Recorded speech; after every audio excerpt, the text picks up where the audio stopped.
नमस्कार बंधुरा आमार रान्नाघरे आपनादेर सबाइके स्वागत जानाई। आमार आजकेर रेसिपि चाना मशला। बिये बाड़ी बा अनुष्ठान बाड़ीर एकटा जनप्रिय आइटेम होच्छे एई चाना मशला। और एई चाना मशला खूब सहजे बाड़ीते किभाबे तैरी करा जाबे सेई रेसिपि आजके आमी आपनादेर संगे शेयर करब। एई चाना मशला नान पुरी बाटुरा किंबा पोलाओयेर संगे किन्तु खेते दारुण लागे। तो एई रेसिपि आमी किभाबे तैरी करब चलुन देखिए दिচ্ছি। छोलाटाके 7 থেকে 8 घंटार मतो भिजिए राखते हबे। तो आमी एखाने सारा रात भिजिए रेखेछिलाम। सारा रात भिजानोर पर छोलाटा जखन फुले उठबे जलटा झरिए प्रेसार कुकारे दिते हबे। दिए दिচ্ছি एर मধ্যে सामान्य परिमाण लवण और 2 चामच मतो चीनी। सिद्धटा आमी लवण और चीनिर संगेई करब, ताहले सिद्ध होवार पर छोलार मধ্যে लवण और चीनिटा खूब भालोभाबे ढुके जाबे। एबार एर मধ্যে आमी दिए दिচ্ছি 2 থেকে 3 কাপ मतो जल। এই জলটা দিয়ে সিদ্ধ করব, পরে কিন্তু আর কোনো জল দেব না।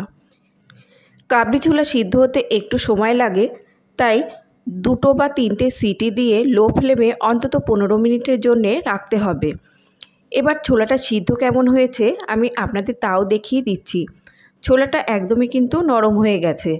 দুটো সিটি দিয়ে 15 মিনিটের মতো লো ফ্লেমে রাখলে ঠিক এরকম কনসিস্টেন্সিতে আপনাদের ছোলাগুলোও কিন্তু সিদ্ধ হয়ে যাবে। এবার কড়াইতে আমি দিয়ে দিচ্ছি 50 গ্রাম মতো সরষের তেল। এই ছোলাটা রান্না করতে তেলটা একটু বেশিই লাগবে।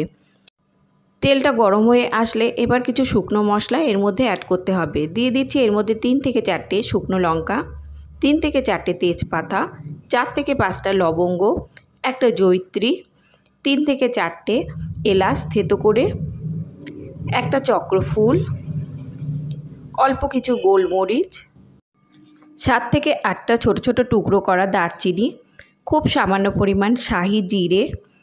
এবার সব মশলাগুলো দিয়ে 1 মিনিটের মতো ভেজে নিতে হবে। 1 মিনিট পর এর মধ্যে দিয়ে দিচ্ছি 1 চামচ মতো রসুন বাটা, আর দিয়ে দেবো 1 চামচ মতো আদা বাটা, আর দিয়ে দেবো 2 থেকে 3টে পেঁয়াজ গ্রেট করা। এবার দিয়ে দিচ্ছি 1 চামচ মতো চিনি, আর দিয়ে দিচ্ছি সামান্য পরিমাণ লবণ। লবণ আর চিনি যেহেতু আগে ছোলাটা সিদ্ধ করার সময় দিয়েছিলাম, সেই জন্য এখানে একটু কম দেব।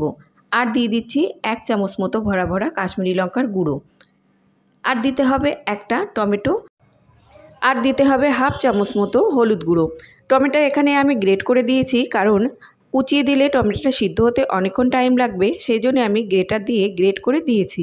এবার সব মশলাগুলো খুব ভালো করে কষিয়ে নিতে হবে। এবার দিয়ে দিচ্ছি এর মধ্যে 1 চামচ মতো জিরে গুঁড়ো আর 1 চামচ মতো ধনে গুঁড়ো। সব মশলাগুলো খুব ভালো করে কষিয়ে নিতে হবে। বন্ধুরা, এই চানা মশলা টেস্ট হওয়ার জন্যে এই মশলাটার গ্রেভিটা তৈরি করা কিন্তু খুবই দরকার। এই মশলাটার গ্রেভিটা যত ভালো করে তৈরি করা যাবে চানা মশলার টেস্ট কিন্তু ততই হবে। মশলাগুলো সব যাতে খুব ভালো করে সিদ্ধ হয়ে যায়, সেই জন্য আমি এর মধ্যে 1 কাপ মতো জল মিশিয়ে দিলাম। জলটা মিশিয়ে দিয়ে এবার মশলাগুলো কিন্তু অনবরত নাড়তে থাকতে হবে। যতক্ষণ না মশলা আর তেল আলাদা হচ্ছে ততক্ষণ নাড়াচাড়া করতে থাকতে হবে। তেল আর মশলা আলাদা হয়ে গেলে তারপর এর মধ্যে ছোলাগুলো দিয়ে দিতে হবে। ছোলাটা দিয়ে মশলার সঙ্গে খুব ভালো করে মিশিয়ে নিতে হবে। খুব ভালো করে মিশিয়ে নিয়ে 10 মিনিটের মতো ঢাকা দিলে ছোলাটা কিন্তু রেডি হয়ে যাবে। এবার আমি 10 মিনিটের মতো ছোলাটাকে ঢাকা দিচ্ছি। 10 মিনিট কুক করার পর রান্নার শেষে এবার আমি শুকনো মশলাগুলো সবগুলো তুলে নিচ্ছি। দেখার সৌন্দর্যের জন্য আমি শুকনো মশলাগুলো তুলে নিচ্ছি, আপনারা চাইলেও রাখতে পারেন। বন্ধুরা, এই ছোলাটা রান্না করার জন্যে আমি কিন্তু পরে এখানে কোনো রকম জল অ্যাড করিনি। সিদ্ধ করার সময় যে জলটা অ্যাড করেছিলাম সেই জল দিয়েই কিন্তু পুরো চানা মশলাটা রান্না করেছি। এবার আমি এর মধ্যে দিয়ে দিচ্ছি শুকনো গোলাপের পাপড়ি, আর দিয়ে দেবো হাফ চামচ মতো গরম মশলার গুঁড়ো। ফ্লেমটাকে এবার কিন্তু অফ করে দিয়ে এই দুটো মশলা একসঙ্গে মিশিয়ে নিতে হবে।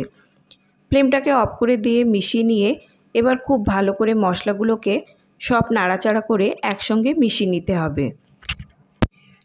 অনুষ্ঠান বাড়ির মতো চানা মশলা আমাদের একদমই রেডি।